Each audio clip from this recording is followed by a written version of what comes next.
कंवारी ननद। अंजलि की उम्र लगभग 30 साल हो चुकी थी। वो एक स्कूल में टीचर की जॉब करती थी। अंजलि के घर में उसकी माँ के अलावा उसका छोटा भाई और भाभी भी रहा करते थे। 30 साल की उम्र होने के बाद भी अंजलि की अब तक शादी नहीं हुई थी। इस बात को लेकर अंजलि की माँ रुक्मिणी देवी काफी परेशान रहा करती थी। माँ, मैं स्कूल जा रही हूँ, जरा मेरा टिफिन तो दे दीजिए। अब क्या पूरी जिंदगी मैं तुझे टिफिन बनाकर देती रहूंगी? अरे कुछ सोचा भी अपने बारे में या बस ऐसे ही? क्या माँ, सुबह सुबह फिर वही बातें लेकर बैठ गई। माँ गलत क्या कह रही है अंजलि दीदी? इतनी उम्र हो चुकी है आपकी, माँ कब तक आपकी सेवा करती रहेंगी? भाभी, मैंने माँ को कब कहा कि मेरी सेवा करो? वैसे भी अपना टिफिन मैं खुद तैयार कर लेती हूँ, बस टेबल से उठाकर देने को ही तो कहा था। वैसे अंजलि दीदी, देखा जाए तो टिफिन उठाकर देने की उम्र तो आपकी है। आपका अपना घर परिवार बच्चे होते तो ये जिम्मेदारी आज आप पूरी कर रही होती।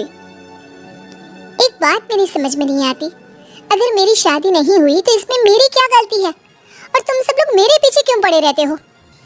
अरे कुछ कहना क्या पीछे पड़े रहना होता है? अपने छोटे भाई को देख, तुझसे 3 साल छोटा है लेकिन 2-2 बच्चे खेल रहे हैं आंगन में। मुझे आप लोगों की कोई बात नहीं सुननी, जा रही हूँ मैं। और आप में से किसी को मेरा कोई काम करने की जरूरत नहीं है, मैं खुद संभालूंगी। इतना कहकर अंजलि वहाँ से चली जाती है। शाम को जब अंजलि अपने स्कूल से लौटकर घर वापस आती है तो उसने देखा कि पड़ोस वाली निर्मला चाची वहाँ पर बैठी हुई थी। क्या बात है अंजलि बिटिया, नौकरी करके वापस आ गई? जी चाची जी, कैसी हैं आप? मैं तो ठीक हूँ बेटा, तुम बताओ शादी के बारे में कुछ सोचा या नहीं? अरे रहने दीजिए ना, इससे तो शादी की बात करना ही बेकार है। कुछ भी कहो तो गुस्सा करती है, बात बात पर आंखें दिखाती है। माँ, आप ऐसा क्यों कह रही है? मैंने कब आप पर गुस्सा किया? अरे अंजलि बेटा, तुम्हारी माँ ठीक ही तो कहती है, 30 की होने आई हो, अब तुम्हें भी शादी वादी कर लेनी चाहिए। चाची जी, आप तो ऐसे कह रही हैं जैसे शादी करने से मैंने मना किया हो।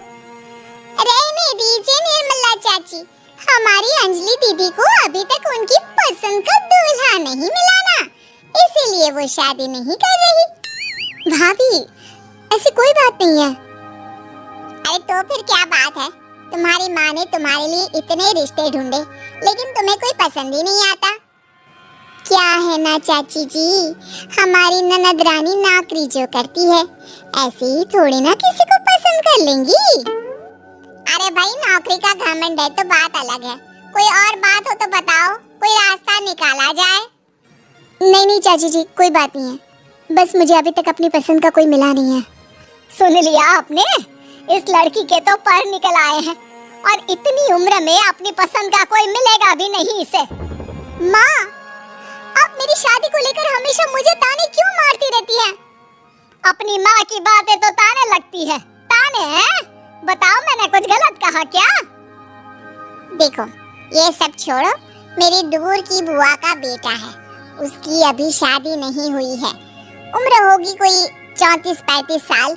आप कहें तो बात आगे बढ़ाऊं? अरे हाँ हाँ, क्यों नहीं, ये भी कोई पूछने की बात है। अरे जल्दी से लड़के को यहाँ बुला लो। माँ, आप मुझसे पूछे बिना मेरी शादी की बात करने जा रही हैं और मेरी उम्र 30 भी पूरी नहीं हुई है। निर्मला चाची कह रही है कि वो लड़का 35 साल का है। अंजलि दीदी, आपको क्या लगता है इस उम्र में कोई फिल्म का हीरो आएगा आपके लिए? देखिए, अब पसंद और नापसंद की बात तो रहने दीजिए, पसंद करने की उम्र तो आपकी निकल चुकी, अब तो जो भी मिले उसी से शादी कर लीजिए, इसी में भलाई है। तेरी भाभी बिल्कुल ठीक कह रही है, अब जैसा रिश्ता मिले उसके लिए हाँ कर देना ताकि हम भी गंगा नहाए। ठीक है, चलिए मैं उस लड़के को कहती हूँ, वो कल ही अंजलि को देखने आ जाएगा। अगले दिन निर्मला चाची के दूर का रिश्तेदार अंजलि को देखने उसके घर आता है। उसका नाम था अजय। अंजलि जी, तो आप नौकरी करती हैं, वो भी स्कूल में? जी हाँ, मैं स्कूल में टीचर हूँ। हमारी बेटी बहुत होशियार है, अरे पढ़ने लिखने में इतनी होशियार है, इसीलिए तो इसकी नौकरी लगी है स्कूल में। हाँ हाँ ठीक है आंटी जी, जरा मुझे भी तो बात करने दीजिए आपकी बेटी से। जी पूछिए ना, क्या पूछना चाहते हैं? अंजलि मैडम, ये तो बताइए कि आपने अभी तक शादी क्यों नहीं की? बस ऐसे ही, कहीं कोई रिश्ता पसंद नहीं आया इसलिए। लेकिन क्या मैं आपसे पूछ सकती हूँ कि आपने शादी क्यों नहीं की? अंजलि, क्या कर रही हो तुम? लड़कियों को इस तरह की बातें नहीं शोभा देती। रहने दीजिए आंटी जी, आपकी बेटी काफ़ी पढ़ी लिखी है, मैं उनके सवाल का जवाब दे ही देता हूँ। वो क्या है ना, मुझे भी अभी तक अपनी पसंद की कोई लड़की नहीं मिली। अच्छा, कोई बात नहीं। वैसे आपकी तनख्वाह कितनी है? कितना कमा लेती है महीने का? जी यही कोई 25,000 महीने। बस 25,000? इतने से क्या होता है? इतने से तो आजकल घर भी नहीं चलता। आपके कहने का क्या मतलब है? अरे मैं तो ये सोच कर आया था कि नौकरी वाली लड़की है, आराम से 40,000 कमाती होगी। माफ कीजिएगा, आपका और मेरा रिश्ता नहीं हो सकता। जी कोई बात नहीं, मुझे भी आपके साथ शादी करने में कोई इंटरेस्ट नहीं है। अंजलि, किस तरह की बात कर रही हो? घर आए रिश्ते को ठुकरा रही हो तुम। दीदी, अब इस उम्र में आपको इतनी अकड़ नहीं दिखानी चाहिए। अच्छा खासा रिश्ता हाथ से निकल गया, कहीं ऐसा ना हो कि जिंदगी भर कुंवारी ही रह जाओ आप। कुछ दिन और ऐसे ही निकल जाते हैं और अंजलि की शादी कभी नहीं होती। अंजलि के परिवार वाले बिंदास उसे ताने मारते रहते हैं, लेकिन अंजलि एक बड़ी नौकरी की तैयारी करती है और उसमें सिलेक्ट होने के बाद अंजलि को एक बहुत बड़ी नौकरी मिल जाती है। अब तो दीदी के नखरे और भी ज्यादा बढ़ जाएंगे भाई, अब तो इतनी बड़ी नौकरी जो लगी है।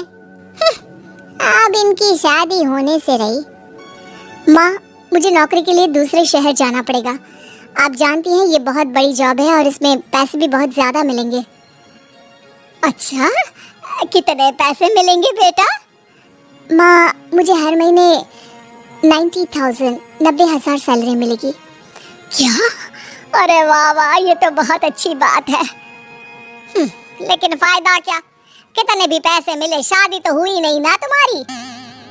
अंजलि नौकरी करने के लिए दूसरे शहर में चली जाती है और जब कुछ महीनों के बाद वो वापस घर आती है तो उसे अपने पति के साथ देखकर उसके घर वाले हैरान रह जाते हैं। अरे अंजलि, तूने शादी कर ली और हमें बताया तक नहीं।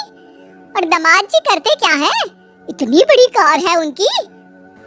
माँ, मैं आपको सब कुछ बताना चाहती थी, लेकिन आप सबके ताने सुनकर बहुत दुखी हो गई थी और इसलिए मैंने अपनी पसंद से शादी कर ली।